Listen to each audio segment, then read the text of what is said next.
floral arrangements, traditional dresses, and what festival would be complete without delicious food? Welcome back, dear viewers, and join us to celebrate the Onam festival. We travel to the southwestern Indian state of Kerala, which celebrates the Onam festival. According to legend, an ancient benevolent and prosperous King Mahabali was banished to the underworld by a dwarf priest called Vamana.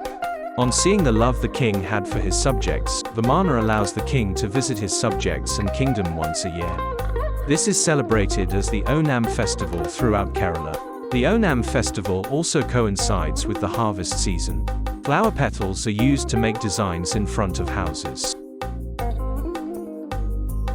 People wear traditional saris and dhotis.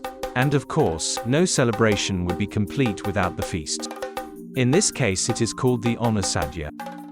Sometimes, the celebration also includes dance forms like Kathakali, Pulikali or leopard dance, Vallam Kali or snake boat races. Hope you enjoyed the video.